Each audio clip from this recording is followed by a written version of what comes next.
Back in the Bus podcast, coming to you with another comic book review. Today we got, you already know, it's my man's, I ain't saying, I'm just saying, Mr. Theo B. And we are, yes sir, what's good in the hood? And we are reviewing today part of the event of the Sins of Sinister. We got Storm and the Brotherhood of Mutants #1. Oh, we got the variant, fancy today. Sure. The variant copy. Yes, yeah, man. Let's show it to the crowd one more time. Man. Oh yeah, I'm an originals guy. I always get the first print of the original copy, but I'll pick up some variants every now and again. I just hold on. I ain't gonna act like that. I ain't know this was a variant cover till you said so. For sure. All right, so book opens up. Rocco's being destroyed essentially, and Storm is kind of narrating the story of how it all went down. She does tell about how she kind of blew up the spot on the Quiet Council when she realized that something wasn't awry, but by then everybody had been replaced. As we kind of just went through a little bit of Sins of Sinister to kind of set the stage for all of this. Sins of Sinister #1. Sinister has replaced most of the higher ups on Krakoa with his clones, or I guess resurrected mutants with his DNA. So just a bunch of Sinisters essentially, with the vast array of mutant genetics and power sets all over the island. She's kind of too late, right? But he hasn't made it to Arakko yet, so she still has the Brotherhood out there. The problem is that if you did read a little bit of Sins of Sinister, he moves so quickly, not just in terms of creating his own clones, but I think he blames Orcus for an attack after he uses them to get out of a situation. Like it's classic Mr. Sinister, kind of playing from the shadows and kind of moving the pieces one by one. So the fact that Storm is able to hold up on Arakko for any period of time it is impressive, but you know that ultimately it's not for long, because he ultimately overwhelms them with the chimeras.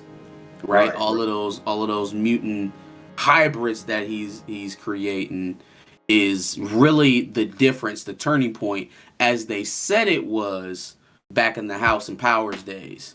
Right? We're getting it comes a little bit earlier. It's gotten fast tracked because Sinister has been rebooting these Moira timelines over and over and over again, trying to cut the line essentially.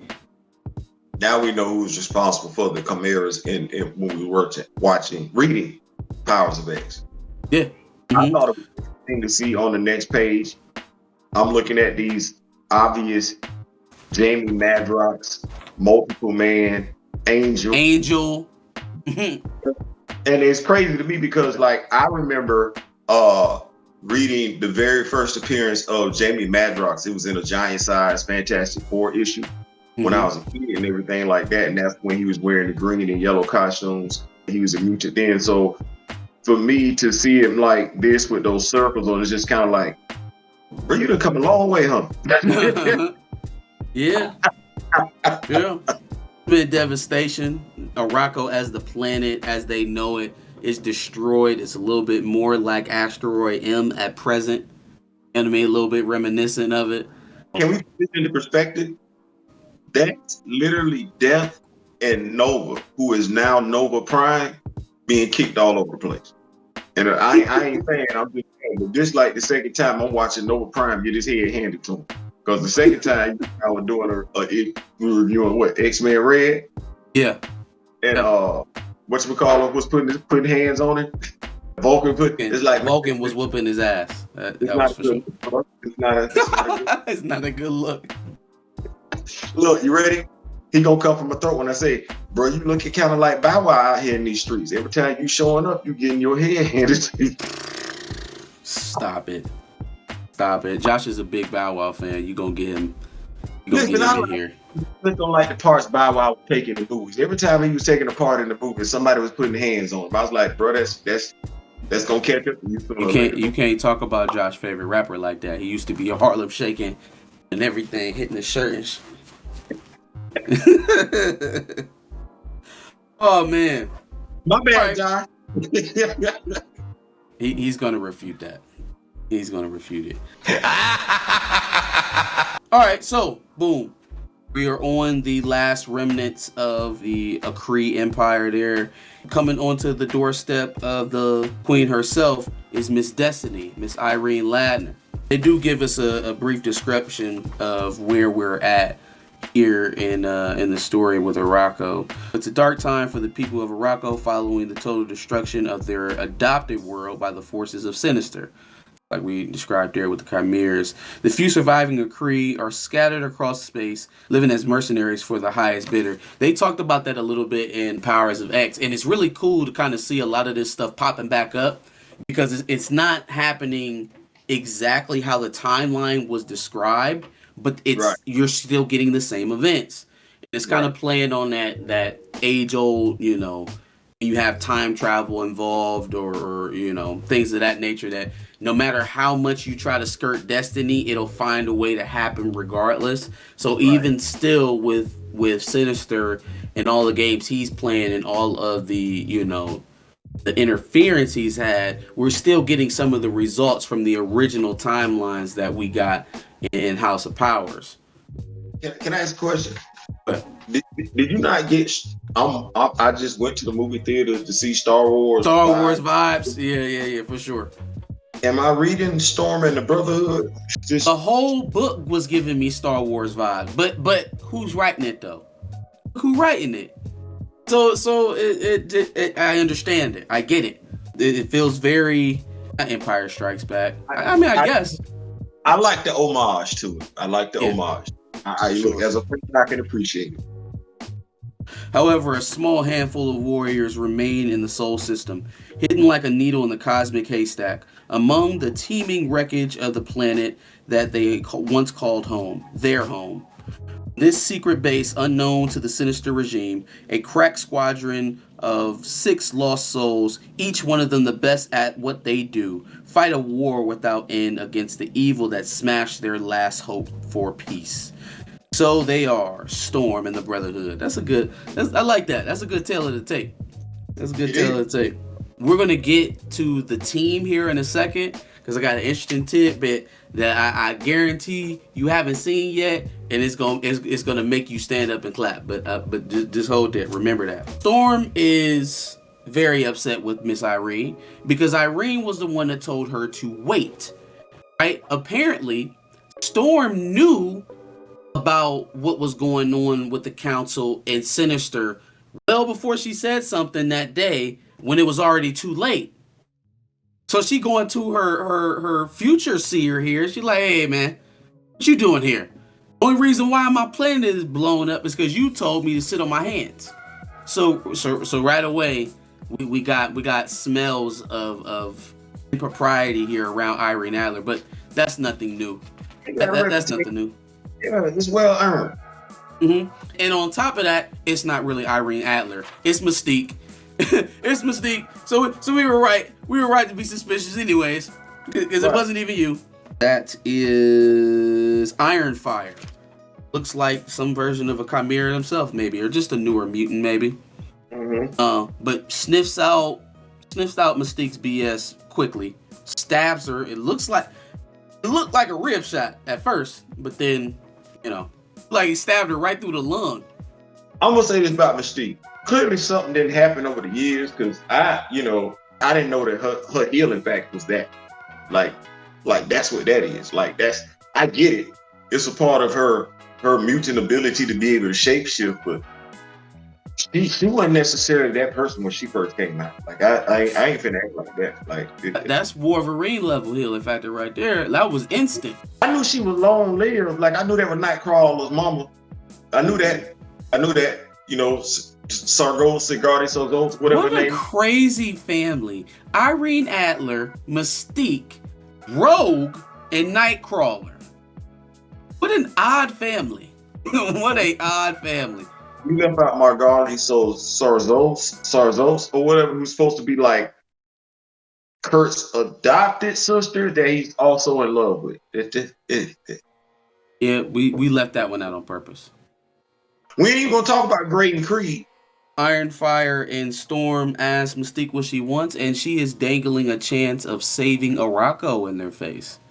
Very appealing proposition. So they bite. Essex has a secret cloning lab on Muir Island, and that's why he's corny. That is why he's an absolute cornball. He has a Moira cloning farm on Muir Island. Like, you call him petty? Yeah, you don't get pettier than that. You call him petty? That's petty. And so what Mystique is dangling in front of Storm is the opportunity to basically reset the timeline permanently and take away Sinister's ability to try and reset it again after they destroy it now. So, like any leader who's lost as much as Storm, she leaps at the opportunity to try to set everything back the way it was before, and they set off. So, let's read through the team real fast. We already know who Storm is, right? Of course, Aurora Monroe, control over all weather, blah, blah, blah. Last true survivor of the Great Ring. She takes Arakko's destruction very personally, obviously.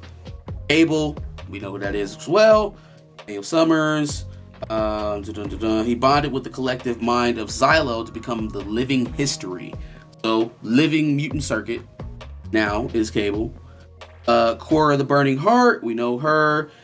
Is this the first time right here in this book, because they allude to it all up and down, this seems to be the first confirmation that Cora the Burning Heart is the daughter of the Fisher King.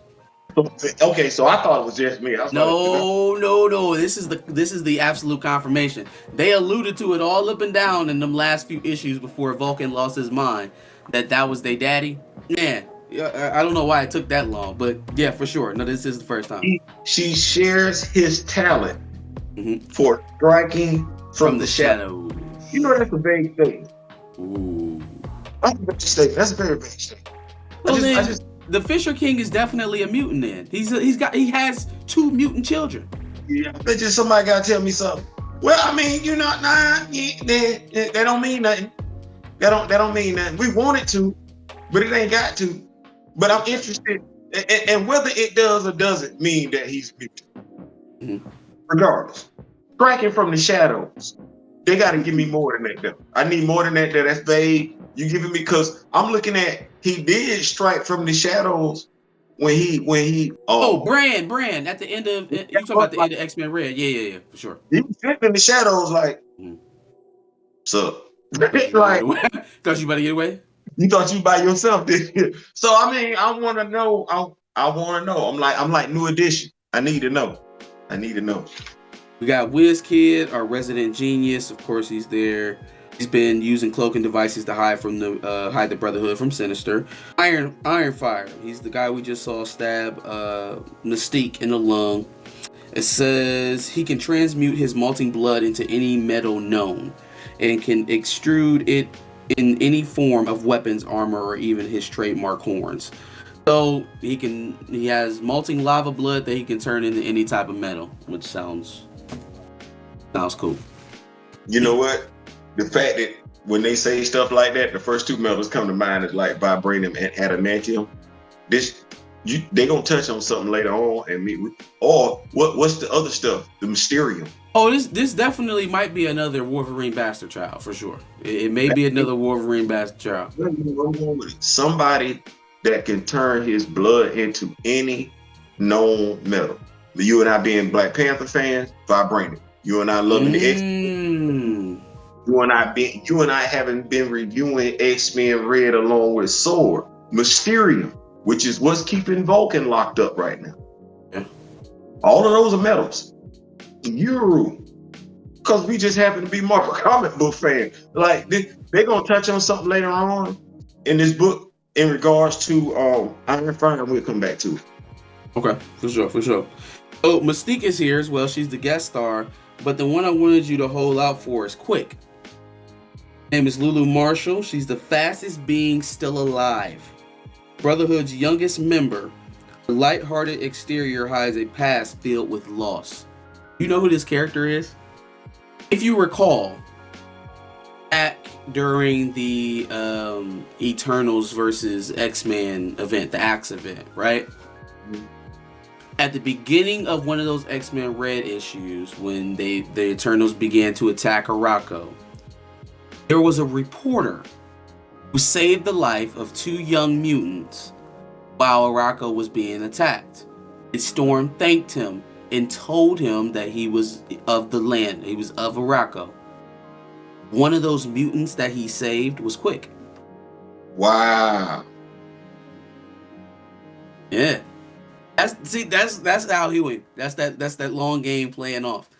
Like some obscure character that got saved 10 books ago ends up being the fastest mutant alive in Brotherhood of Mutants. That's no shade, but that's how you tell a story.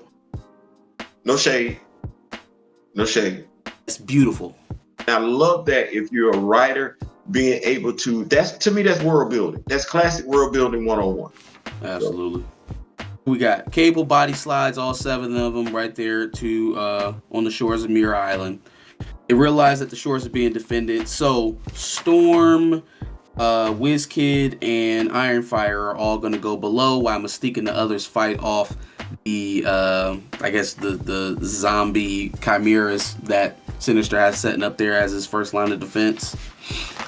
They drop down below, and there is this I guess they call it a chimera, but it's kind of more of like this black orb, I guess.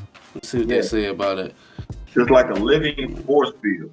This kid tells us it's amped up by skids, armor, some other mutant. On the next panel, though, you do get some more of these. What do you call this? What was the move Colossus did with Wolverine? The fastball specials. So we got another version that we got your boy Ironfire shooting his molten metal out into the chimeras, which also conduct with electricity. So now we got the 1-2 punch with him and Storm. That was pretty nice. That was a pretty dope look. This kid is starting to talk weird, starting to monologue, which is a very telling sign in any book where Mystique is present. That just leaves the unbreakable shield. Of course, the question isn't how you break it; it's why would you break it, right? And so now you start to see that Mystique is not Mystique. But your boy WizKid is Mystique. Stab Storm through the lungs, similarly to how she got stabbed through the lungs earlier on in this book. That's symmetry right there, man. That's symmetry. This is why my moniker is I ain't saying, I'm just saying. Ironfire. John Ironfire can transmute his molten blood into any metal known and extrude it in the form of weapons, armor, and even his trademark horns. That's on one page. Okay, now this is the page after he stabs Mystique. Body language is all vocal inflections too precise. And I never forget a heat signature. Okay, so that's what that is. So it ain't just the body language. It ain't just the vocal inflections. It's the heat signature. So apparently, whatever he's been picking up on her, right? According to Mystique, those have been false readings and false metrics she's been laying out for years. Because again, remember who her wife is. And so that is definitely the small details. A psychic. You know what? I'm gonna apologize because I thought maybe the dude would have been able to smell him, but he wasn't able to do none of that. I'm like, he wasn't able to do nothing. Well, he did initially. And so I think that was just to reinforce, like, oh yeah, I got her scent. She can't get around me, to get him comfortable to drop his guard. It ain't one of his powers. That's why I said, you know what, I'm gonna apologize. That he just the heat signature. So she did everything. Yeah. So I'm gonna apologize. I was looking too hard. I'm able to admit when I'm wrong. So no, yeah. I mean, I was thinking for a second, but he's pretty good. He wouldn't just leave that out there without some sort of explanation. Usually he wouldn't. WizKid, or not WizKid, Mystique teleports the Chimera to the World Farm, right? And that is where Mystique and another mysterious person there in the background are having a conversation overlooking And lo and behold, is Orbis Stellaris, aka Spade Sinister. Right? And he began. They're having that conversation between Destiny and Spade Sinister. They're having a conversation about, I know why I want this, to stay. Why do you? Now we get the answer as to why Destiny and Mystique have been betraying the mutants all this time. It's not because she wants Sinister to win. It's not because she doesn't want mutantdom to survive. This is the only possibility where her wife survives. Take it all the way back. All the way back to like one of the first 5 X-Men issues. It was still being written by Jonathan Hickman at that time. And they talk about, Destiny and how she lived all those lives with Moira and what have you, and the big shining thing about that book was that line that you got at the end of it. If there'll come a time and you gotta force them to bring me back, and if they don't bring me back, then burn this mother down, right? That's what everybody paid attention to. What they didn't pay attention to was that struggle in the middle of the book where she was trying to find realities where Mystique lived, because in every scenario she was going through, one of them died, one of them was dead. He was like, oh, we can do this. She's been doing that through all of these books. She did it in that issue with X-Men. She did it in Inferno, right? When she had Moira dead in her center, she was like, well, you can go ahead and do it, but you probably gonna end up dead. Now, that tells me, this is where we ended up. If they would have killed Moira right then and there, we'd have been good. We'd have been good. How many more decisions, now that we know what it is, has Destiny been involved in that could have alleviated all of this? All this time, we think it's Moira, we think it's Sentinels, it's Nimrod, it's Destiny. It's the person who has all the answers is going to thwart your path, because if she doesn't, the person she loves most dies. And who gonna say she wrong? I can't be. I'm not mad at her, right? How can you be? Who gonna say she wrong?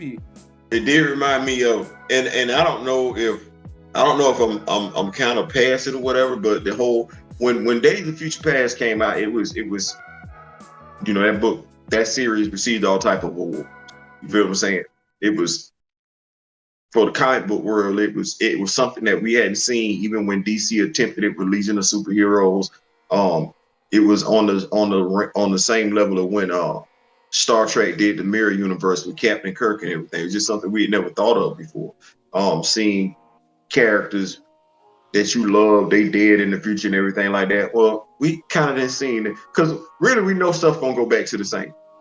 Like, there's no, how can I put it? There's nothing on the line per se. Because me and you, like, Magneto will be back.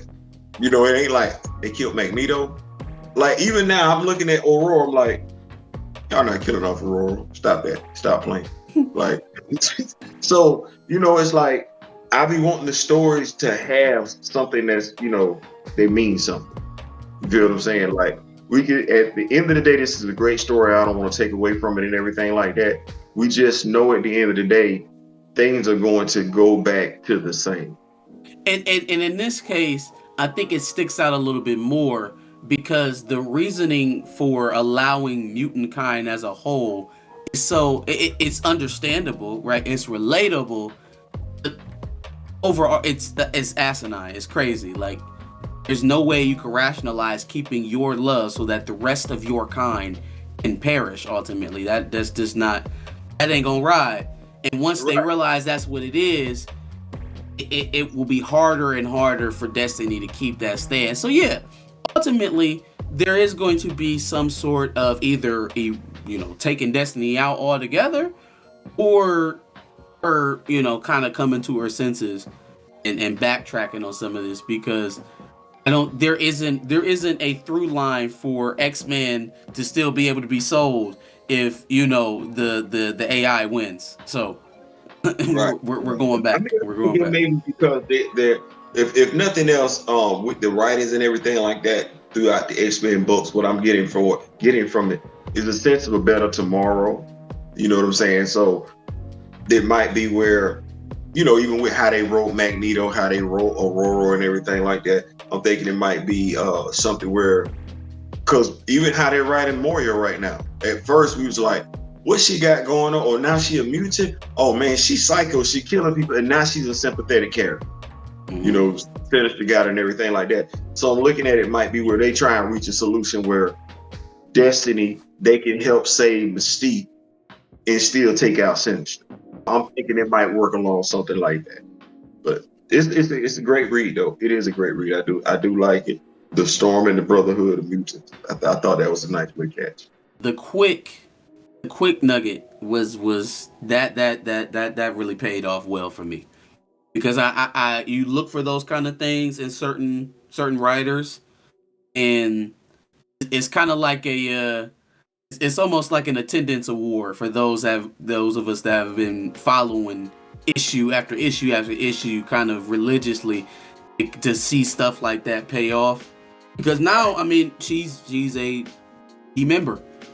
Right. She is the Omega Speedster of whatever is left of the Kree. So, speaking of Omega, what I was going to touch on with what is it? Iron Blood, Iron Fire. Yeah. Was, I forget where it was. I saw it somewhere where he might be an Omega level mutant. In what power set? Well, his abilities, right? He can literally turn his blood into any known metal. And so if this is the case, he's a Omega level transmute. So like Sandman's powers, his power set to it is like the transmute. Right. I don't even know any other mutants that have that type of power set. So Sandman. Yeah. I think the mutant that can, she can transmute herself. I forget what she is. She's Indian, sub-Saharan, but she can transmute. Oh yeah. The one who helped create the climate for Mars. Yeah, she can transmute and everything like that. But you can turn your blood into any known metal. That's forget what we know on Earth. Right. And if you a creature, if you made of flesh and blood, and forget flesh and blood, it don't even matter. There's something that can always cut through something. So who are you that he can't hurt? And not many people. We would definitely see here in issue 2 next month of Storm and the Brotherhood of Mutants. Tell us what you thought about the book. Make sure you put it in the comments below. Like, share, subscribe. Come back next week with us. We'll have some more comic book content for you. Theo, appreciate you sitting there with me, bro. Yes, sir.